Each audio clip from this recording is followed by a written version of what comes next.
Umang Sharma and welcome back to the channel. आज का video आपके लिए काफ़ी इंपॉर्टेंट होने वाला है। ये वीडियो उन बच्चों के लिए इंपॉर्टेंट है जो बच्चे अभी 17 को बिजनेस स्टडीज़ का एग्जाम देने वाले हैं। आज मैं स्टाफिंग चैप्टर की कुछ केस स्टडीज़ करवाऊंगी आपको यहाँ पे। तो बिना टाइम वेस्ट किए केस स्टडी स्टार्ट करते हैं। फर्स्ट केस स्टडी में आपको क्या बोला जा रहा है? First case study, Bhavna is doing a course in fashion designing from an institute of rapid. As a part of the course she has been asked to take on the job training, इस word को याद रखना, on the job training in an export house of a fortnight in order to gain an insight about various particles aspect related to designer. Bhavna through the reference of from her senior joined as export house owned by the upcoming designer Nandita. पहले मैं आपको case study समझा देती हूँ, question उसके बाद देख लेंगे।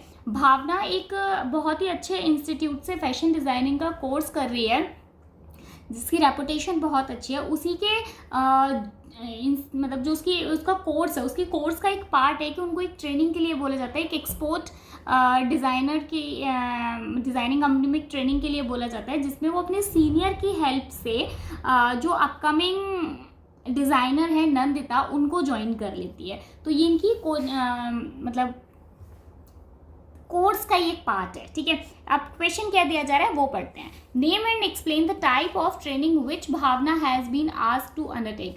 आपको कौन सी ट्रेनिंग, किस तरीके की ट्रेनिंग भावना कर रही है? बहुत टाइप की ट्रेनिंग होती है। भावना कर रही है किस टाइप की ट्रेनिंग, समझ में आया तो पहले कमेंट करके बताना है। ठीक है, भावना इंटर्नशिप कर रही है। इंटर्नशिप में क्या होता है बच्चों, जब हम इंटर्नशिप करते हैं तो हमारी कोर्स का ही एक इंटर्नशिप पार्ट होता है। पहली बात तो हमें इससे पता चल गया इंटर्नशिप कर रही है। दूसरी चीज़, इसमें एक चीज़ बोली जा रही है कि वो अपनी एजुकेशन के साथ साथ ही ट्रेनिंग कर रही है, अपने इंस्टीट्यूट के साथ साथ। तो अभी उसने इंस्टीट्यूट छोड़ा नहीं है, ये बताया गया है। दूसरी चीज़ कि ट्रेनिंग में क्या होता है कि एक बिजनेस फर्म और एक एजुकेशनल फर्म, ठीक है, मतलब एजुकेशनल इंस्टीट्यूट मिलके काम करते हैं। तो एजुकेशनल इंस्टीट्यूट कौन सा हो गया, जहाँ से वो फैशन डिजाइनिंग का कोर्स कर रही है, और बिजनेस फर्म कौन सी होगी, जो नंदिता की फर्म है वहाँ से। तो इससे पता चल रहा है कि ये क्या कर रही है, इंटर्नशिप ट्रेनिंग कर रही है। दूसरा क्वेश्चन आपको दिया हुआ है, explain verify any two method for providing of the job training. आपको ऑफ द जॉब ट्रेनिंग का एनी वन मैथड, ओके, कोई एक मैथड बताना है। आपको पता है कि हमने ना एक पढ़ा था बेस्ट ब्लू। बेस्ट ब्लू में क्या होता है, उसको हम डुप्लीकेट भी बोलते हैं या फिर उसको हम रिप्लिका भी बोलते हैं। उसमें क्या होता है कि आप हमें ऐसी ट्रेनिंग होती है जो हमें ट्रेनीज़ को एक्चुअल वर्क प्लेस पे वो ट्रेनिंग करवाई जाती है। एक्चुअल वर्क प्लेस मोस्टली ऐसी ट्रेनिंग किनको कराई जाती है, जैसे कि जो फैशन डिज़ाइनर्स होते हैं, जो इंजीनियर्स होते हैं, जो मैकेनिक्स होते हैं, उनको ये ट्रेनिंग करवाई जाती है। क्या कि आपको मशीनों के साथ में डायरेक्ट काम करवाया जाता है कि हाँ ठीक है ये मशीन है, आगे चल के आपको यही काम करना है, तो वो आपको अपने एक्चुअल वर्क प्लेस पे काम कराना होता है। सेम चीज़ यहाँ पे लिखी हुई है, आप पढ़ सकते हैं। Internship training is a type of training which Bhavna has been asked to undertake. It is a joint program of training in which educational institute and business firm cooperated. The learners carry on their regular studies on the prescribed period. अपने prescribed period तक वो regular अपनी studies भी करते रहते हैं और साथ के साथ training भी करते रहते हैं। They also work in a some factory or offices, acquire practical knowledge. वो अपनी practical knowledge के लिए offices और work मतलब factories वगैरह में काम करते रहते हैं। सेकेंड वाला क्या दिया हुआ है, vestibule training is a popular method of providing the off the job training. आपको पता होना चाहिए ऑफ द जॉब ट्रेनिंग का एक पार्ट होता है, वैसे पता होगा, आपने पढ़ लिए होंगे अब तक। The term vestibule means duplicate और replica. Under this method the trainees learn their job on the equipments they will be using their actual work place. The training is conducted away from the actual work floor at the place of where actual work environment is created in a classroom. ठीक है, तो hope आपको ये समझ में आ गया होगा। आगे बढ़ते हैं नेक्स्ट केस स्टडी के लिए।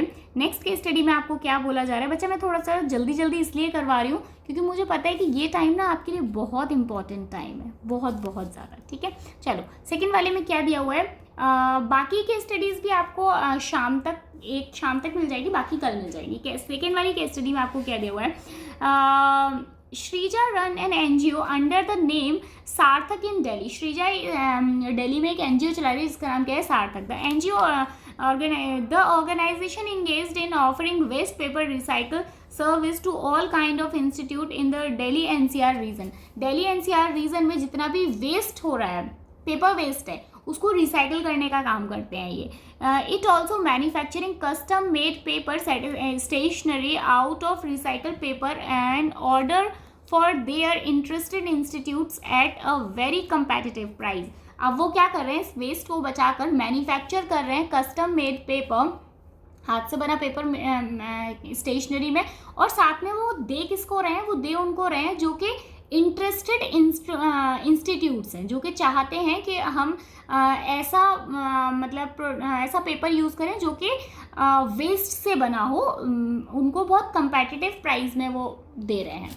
The website of Sarthak provide a link to career site wherein the people desires to join the NGO and use simple job search और find the right opportunity for their self. ठीक है, अब क्या कर रहे हैं इन्होंने, इनकी एक वेबसाइट भी है सार्थक के नाम से, जिस पर ये करियर साइट पे लोगों को जॉब की अपॉर्चुनिटीज़ भी देते हैं, ज्वाइन करने के लिए भी बोलते हैं. और साथ में the NGO also keep the database of unsolicited applicant in its office so that the job seekers may be notified the future. Okay, साथ में ये जो भी लोग अप्लाई करते हैं ना, उनके डेटाबेस भी अपने पास रखते हैं, उनका डेटा भी अपने पास रखते हैं, ताकि फ्यूचर में क्या होगा, जब भी इनको ज़रूरत होगी तो वो उनको मतलब उनके पास नोटिफिकेशन पहुंच पाए. ठीक है, और फ्यूचर में जो भी चीज़ें हों उनको इन्फॉर्म कर पाएँ. तो इसका फर्स्ट क्वेश्चन आपको क्या दिया हुआ है, identify the 2 sources of external recruitment being used by the NGO सार्थक पैराग्राफ. ठीक है, आपको फर्स्ट क्वेश्चन इसमें पूछा जा रहा है कि आइडेंटिफाई 2 एक्सटर्नल रिक्रूटमेंट सोर्सेज. तो एक्सटर्नल रिक्रूटमेंट सोर्सेज की अगर आप यहाँ पे बात करेंगे, चलो एक बार दूसरा क्वेश्चन भी पढ़ लेते हैं. List any 2 value that Shreeja wants to communicate to society. ठीक है, 2 सोर्सेज कौन कौन से, पहला है the 2 sources of external recruitment being used by the NGO Sarthak as follow for web publishing. Web publishing क्या होता है, जब आप कोई वेबसाइट के थ्रू मतलब लोगों को इन्फॉर्म करते हो, जो उनके पास नोटिफिकेशंस जाते हैं, वो जॉब के लिए अप्लाई करते हैं, आप उनको रिक्रूट करते हो, उसको बोलते हैं वेब पब्लिशिंग. तो ये पहला काम तो वेब पब्लिशिंग का ही कर रहे हैं. साथ में इनका दूसरा काम क्या है, कैजुअल कॉलर्स. कैजुअल कॉलर्स कैसे पता चल रहा है आपको, देखो इनमें एक लाइन बोली थी इन्होंने कि हम डेटा, ये क्या है, उसका जो भी एप्लीकेंट्स होते हैं उनका डेटाबेस अपने पास रखते हैं और उनको फ्यूचर के नोटिफिकेशंस देते हैं. वो कैजुअल कॉलर पे ही होता है कि आप नॉर्मल कभी कभी उनको कॉल करके फ्यूचर की जो भी आपकी पॉलिसीज़ हैं, जो भी आप काम कर रहे हो, आपको उनकी रिक्रूटमेंट है, वो सारी चीज़ आपको इनकी रिक्वायरमेंट है, वो सारी चीज़ें बता रहे हो. The NGO also keep the database of unsolicited applicants in its office so that the job seekers may notified the future opportunities when they arise. Okay, चलो आगे बढ़ते हैं. नेक्स्ट आपसे पूछा जा रहा है कि 2 ऐसी वैल्यूज बताओ जो श्रीजा कम्युनिकेट करना चाहते हैं किसके साथ में, सोसाइटी के साथ में. तो आपको पहला पता है एनवायरनमेंट सस्टेनेबिलिटी, ताकि एनवायरनमेंट जो है वो बहुत ही बैलेंस्ड रहे. एनवायरनमेंट जो है वो, क्योंकि वो वेस्ट का यूज़ कर रहे हैं ना. दूसरा रिस्पॉन्सिबिलिटी, हमारी रिस्पॉन्सिबिलिटी होती है अपने एनवायरनमेंट को साफ रखना. आगे बढ़ते हैं नेक्स्ट के लिए. नेक्स्ट क्या है बच्चा, मतलब थोड़ा जल्दी हो रहा हो तो आप थोड़ा सा स्लो करके सुन लेना. वो इसलिए क्योंकि मैं नहीं चाहती कि अभी आपका बिल्कुल भी टाइम वेस्ट हो, बहुत इंपॉर्टेंट टाइम है. क्वेश्चन नंबर 3 केस स्टडी 3 है, दीक्षा is the general manager of a firm offering telemarketing services. दीक्षा एक टेलीमार्केटिंग सर्विस में जनरल मैनेजर है. Telemarketing is a method of direct marketing in which a representative of the company solicit prospective customer to buy product the services. ठीक है, direct marketing क्या होती है, जब आप डायरेक्ट कस्टमर के साथ बात करते हो और उन्हें प्रोडक्ट बेचते हो, either over the phone through और ठीक है face to face in web conferencing. आप उन्हें वेब कॉन्फ्रेंसिंग के थ्रू सामान बेच सकते हो, आप उन्हें वेब मतलब कॉल पे बेच सकते हो, आप उन्हें फेस टू फेस मिलकर बात कर सकते हो. बट उनको क्या मेनली काम क्या होता है इनका, डायरेक्ट सेलिंग का सामान बेचना. Diksha ensured that all the call center representative was with the local language so that they can interact effectively with the representative buyers. दीक्षा ये इंश्योर करती है कि जितने भी लोग हैं जो कस्टमर से बात कर रहे हैं उनको लोकल लैंग्वेज आनी चाहिए, क्योंकि तभी वो इफ़ेक्टिव तरीके से लोगों से बात कर पाएंगे और बायर्स को सेटिस्फाइड कर पाएंगे, उनको प्रोडक्ट के बारे में बता पाएंगे. Provided training to improve upon their troubleshoot skills so that they do not spend too much time with their customers. साथ में उनको ऐसी ट्रेनिंग दी जाती है कि आप कम से कम टाइम में कस्टमर का ज़्यादा टाइम वेस्ट मत करो और कम से कम टाइम में उनकी प्रॉब्लम को सॉल्व कर सको. By acquiring these skills the caller are able to add value that their message and also shorten call duration. ताकि आप ट्रेनिंग क्यों दी जा रही है, ताकि आप उनका कम से कम टाइम ले सको, ज़्यादा उनका टाइम वेस्ट करने की ज़रूरत नहीं है.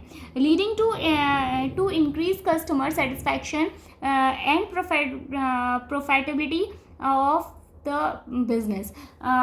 जिससे क्या होगा कि आप अगर आप लोगों का कम टाइम वेस्ट करते हो, अपनी बात शॉर्ट में निपटा देते हो, लोगों का भी कम टाइम वेस्ट होता है और आपके ऑर्गेनाइजेशन को भी प्रॉफिट होता है. As the part of firm policy Diksha women's person background communities.